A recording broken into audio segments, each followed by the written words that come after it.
Hello, hello. This is Christina Waschko and you're watching Motherpreneur TV. Information, inspiration and entertainment from mothers to mothers. Question. Have you heard of the condition called rejection anxiety? Meaning, you have this wonderful idea in your head or you're ready to fight for a cause, but you're holding yourself back because you don't like rejections? Hey, if there's a club, I would be a member of it. Oh yes, oh yes. I don't like rejections in any shape or form. But hey, I know this is part of life. But I also know I'm not the only one who just doesn't like it. So for this episode, I was looking for a mom who experiences rejections on a daily basis. And yes, I found her. Whom better to ask than a politician?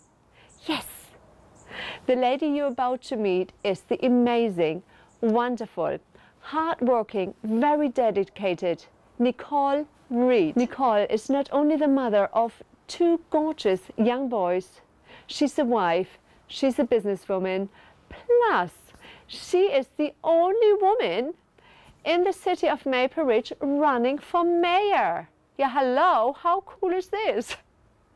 I mean, I figured if anybody knows how to grow a thick skin, it's Nicole. Now, enjoy the interview and I will see you at the end. Nicole, thank you so much for taking the time. Oh, geez, thank you. I really appreciate you intro. Fantastic. Thank you. Kudos for doing what you do. Oh, thank you. And tell me, who's this young man? Well, Will, nice to meet you. And who's this? actually, Sparkly. Oh, that's a cool name for a wonderful toy. Nice that you joined me. I always bring him to bed. Oh, okay, and now you bring him to the library. Nice. Do you know what your mom is about to do? Run from there. How old are you, young man? Four. Oh, that's old. You have two children. I do, yeah. This is William, and he's 4. Right. And I also have Benjamin, who is 7, turning 8. So you're a mom, a wife, a businesswoman, and you're running for mayor. I am, yeah. So tell me, where is that passion for politics coming from? Definitely my kids. Oh, well, before I had my kids, I saw the world one way, and then when I had my kids, I saw the world with a lot more clarity, that's for sure. In terms of the things that impact them, the kind of world I want them to grow up in, the kind of community I want them to grow up in, so that is always top of mind for me. So you do this in the name of? My to kids. offer them a better future. In Mayoral, because this is a community that we love and the community that we want to stay in, so I want to make sure it's the best community that it can be for them to grow up in. I love that. That's good, isn't it? Woman.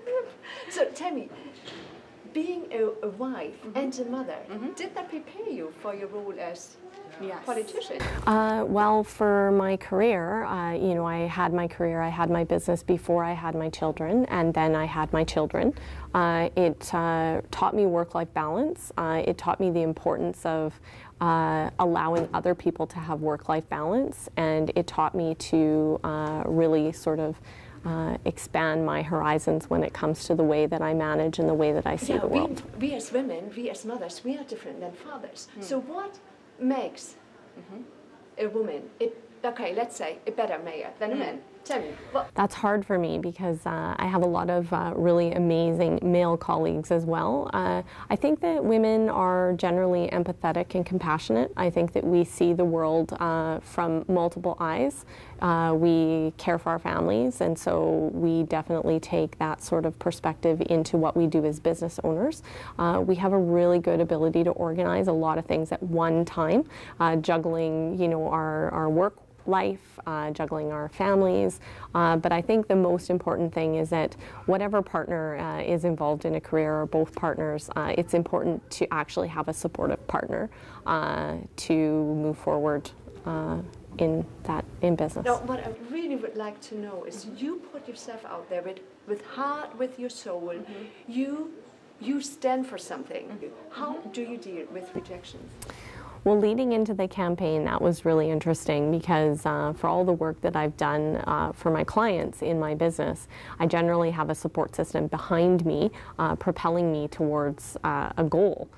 For that client. But in this, I was standing on my own, and I knew that there would be people who didn't support my ideas and that I would need to grow from that.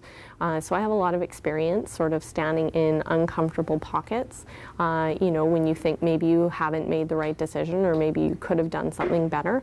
And so in terms of dealing with that rejection, you know, I go away from it and I feel it sometimes. But I know that that's something that I can grow from and that it's character building for me.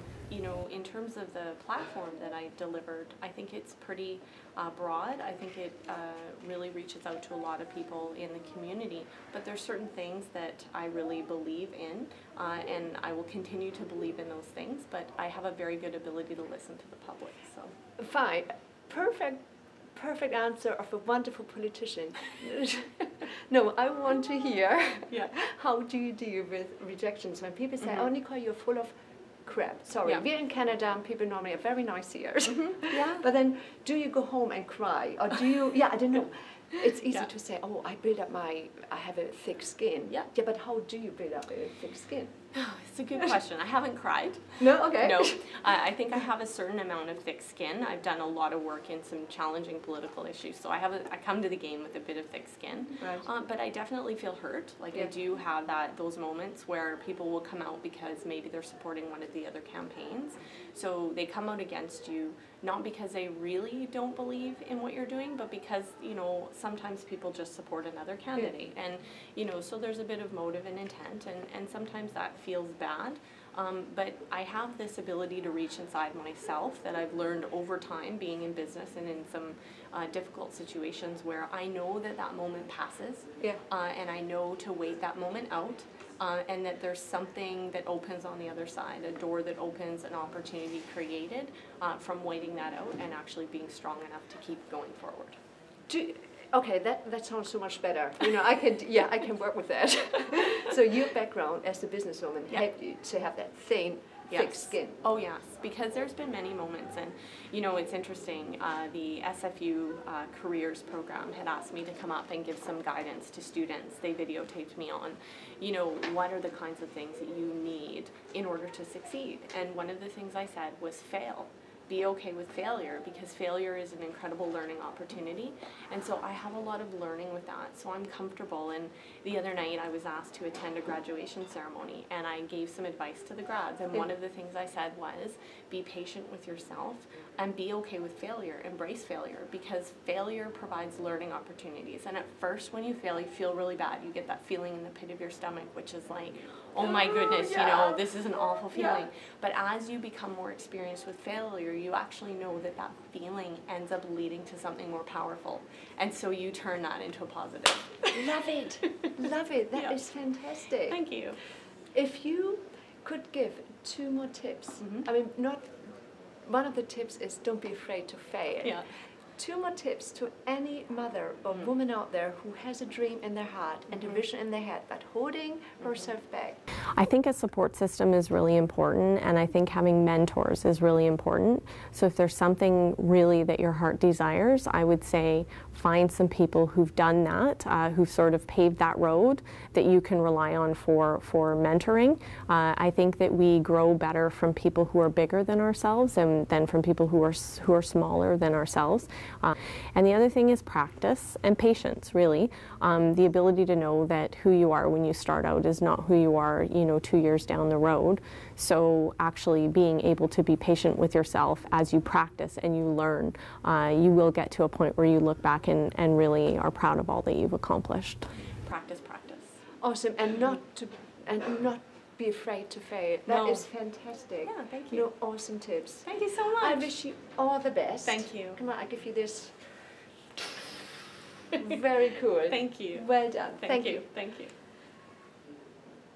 Because I am really just like everybody else. I'm trying to work to my best in the world and bring some of my skills you know, to create a great community for my children and be the best mom I can for my children. Isn't she just brilliant, Nicole?